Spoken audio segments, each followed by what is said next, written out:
Yo,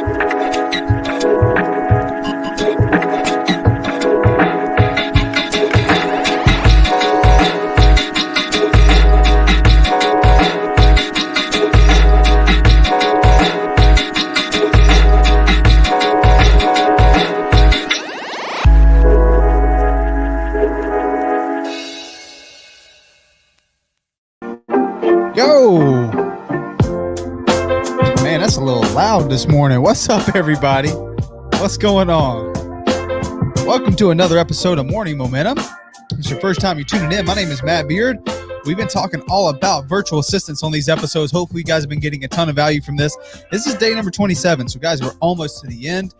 We'll be finishing up this week, and Saturday will be a recap of the entire 30-day action plan. So this stuff only works. This stuff only works if you guys take action. So hopefully up to this point, you've already started taking action on this stuff, right? You put your budget together. You started, you got your tools, your data. That's so important. Over the past week, I was talking to a group of folks at this mastermind training, and the importance of having the tools together for your virtual assistant will make or break your system. Okay, so make sure you have your tools set up properly and you are familiar with the tools.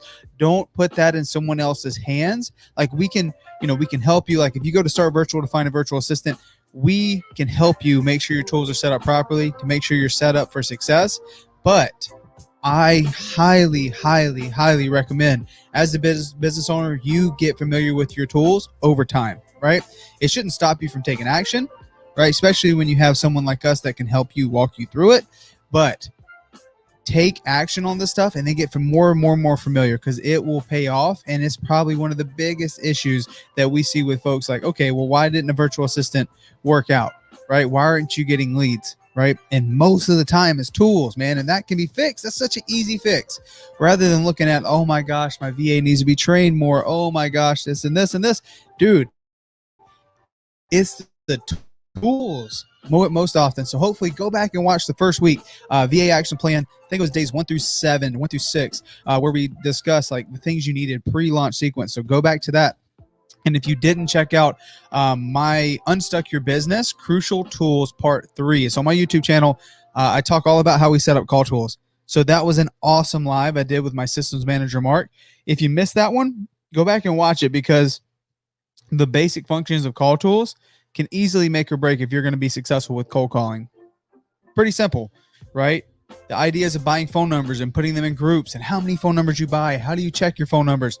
Like that stuff is super duper important. So on these Morning Momentum episodes for the last 27 days, it's been all about putting you in position to win with virtual assistants. A lot of folks find it difficult. A lot of folks are like, man, I have a VA and, it didn't work out. Then I had another VA and didn't work out. Then I went to this company, went to that company. I went over here, I went over there. Hopefully you guys are implementing this stuff, because I am literally giving you the blueprint for what we do in our entire business with VAs. Okay. Developing great cold callers, delegating tasks properly, how to set up meetings, when to have those meetings. We've covered it over these 27 days. Yesterday was awesome, because last week we were talking about lead managers and giving more responsibilities to your VAs. Yesterday, we took that next step for your VAs, getting them ready for acquisitions, which is what everyone wants, right? Everyone wants someone in their business who can help them with acquisition. For me personally, that was like my bread and butter. I actually went on an appointment yesterday. So sometimes I still go on sites, and not just because like, hey, I need to go out and meet with these folks. I want to keep the axe sharp, right? I want to make sure that I'm still, I'm learning and I'm being better as a salesperson, and I'm there to show my team that I'm going to get it done, right? So that was one thing that I was good at in the beginning, but that was also the first thing I want to delegate, because I realized, like, dude, honestly, talking to sellers all day can like freaking just bog you down. And for me, it was it took my energy. So yeah, I like to do it, and I was pretty decent at it, but it didn't just like give me an energy. So I think a lot of folks are trying to get to that point where they can get someone to help them with acquisition, because they don't want to do all the sales calls. Listen, it's my business, and I will be out there in the front lines. I will make that shit happen, and I'll be super duper consistent, because that is the biggest telltale sign if you're going to be successful in this business. But at the same time, we all need some help, right? We talk about delegating, how to get that stuff done. So yesterday, we talked about having a sales system. So go back and watch that video if you missed it. It's on the YouTube channel, day 26. We talked about the Sandler's sales system. It's a Sandler submarine, right? That's how we train, and that's how we get our VAs to the point where they're ready to be better on the sales call, right? How to have a structured sales call. This stuff can be trained. A lot of sales folks that we talk to, and maybe you feel this way too. I know I personally did. Like, how in the world am I ever going to teach someone to sell? Because I do my own thing. Like, I have my own way of selling. I have my own way of communicating, right? The biggest value that I bring when I sell or when I'm talking to a seller and negotiating is me. So how do I train someone to have that same sauce, kind of speak, right? How do I train someone? It's by having a sales system. So go back and watch that one if you missed it. Today, we're talking about having a defined sales process. Okay. Sales system. Now your VA's lead manager that is turning into acquisition. It's the same process, right? It is doing halftime. Like, for someone who's going to become a lead manager, they're still cold calling half their shift and they're lead managing half their shift. That's the first little part to bridge the gap. Now for lead managers, they're still lead managing half their shift and they're doing acquisitions half their shift. Okay. That's how you bridge that gap. But ultimately, implementing the sales system, they have to have a sales process too.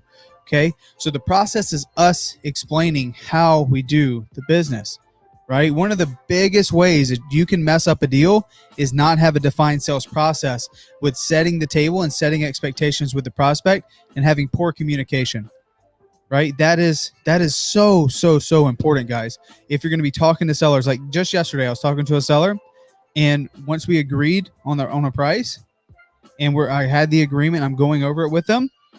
It's so important that I set the table for the rest of the team, because this is what happens. Okay. Early on, when it was just me doing all the sales, I was going out talking to sellers. Oh yeah, we can do that. We can do this. Yes, we got you. Blah, blah, blah, blah. We get a contract and I move on to the next one. Right. I would forget all about that deal. And I'm like, okay, now I got to get to the next one. Right. And then the next one, and then the next one. And what would soon happen was I would have, multiple deals in escrow where I was the daddy, so to speak, for the file. If the seller needed anything, who do they call? Me. If the seller had an issue with anything, who do they call? Me. If I needed to schedule a buyer's inspection, who do they call? Me. If they had any title issues, who did they call? Me. And it was like, dude, I can't do these other files and still service these ones.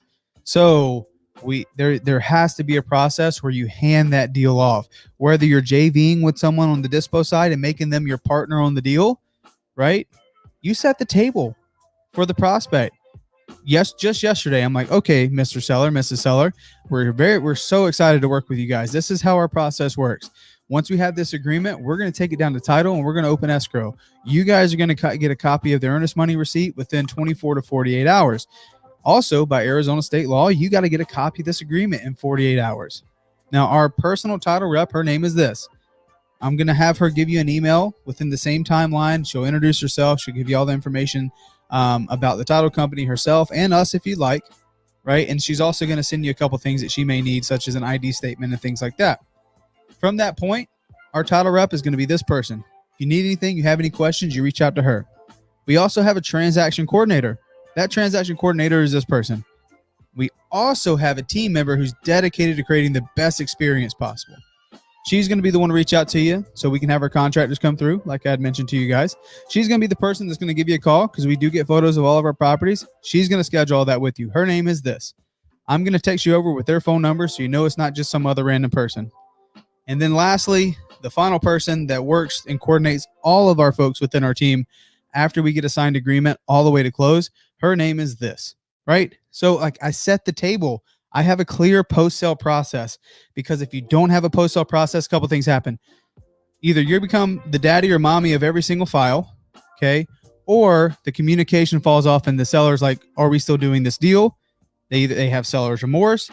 They may start talking to someone else, right? So I say this all the time too. How often, guys, do we find these deals? We're not the only people calling, right? What's the likelihood of us talking to someone, getting a signed agreement, and between then and close, they talk to someone else or someone else calls them? It's a pretty high likelihood. And what's the likelihood of the other person wanting to pay more than us? Pretty high likelihood, right? Very seldom we're not going to be the highest bidder. Okay.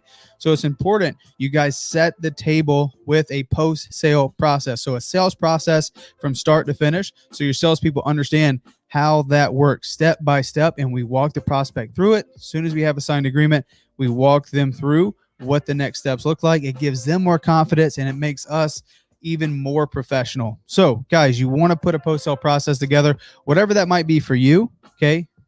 Typically you're talking about your title companies. Typically you're talking about team members. If you don't have team members, maybe you're JVing your first couple deals, right? That JV partner is going to be that thing for you. It's like, okay, so my partner is blah, blah, blah. He's going to be reaching out to you, blah, blah. All right. So you want to set the table so there's no hiccups. There's no surprises.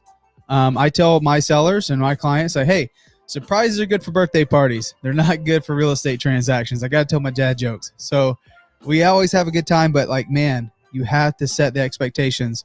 It just creates a much more smooth process. Because look, half the time we're working with distressed sellers who have stuff going on. And the last thing they want to worry about, the whole purpose while they're selling their house to you, it's for a smooth, easy transaction. So make it smooth and easy. Okay. So guys, that's the action item today. Put together a post-sale process that you can actually start delegating, right? A pro-sale process that you can easily train. Okay. Very simple.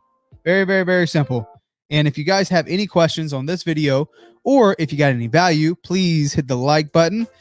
And if you haven't yet, head over to YouTube, Matthew Beard. I appreciate everyone. We're almost to 200 subscribers, which is freaking dope.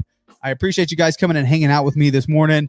Again, if you got some value, if you have any questions, hit me up. You can shoot me a DM on Instagram, Matthew Beard _, or you can send me an email, mattbeard@startvirtual.com. Also, free VA training, May 26th. Free VA training, May 26th. If you want more information, shoot me an email, guys. I'll have a landing page up today, and I'll send that out to everyone. So thank you guys again. Let's go have a great day. I'll talk to you soon. Peace.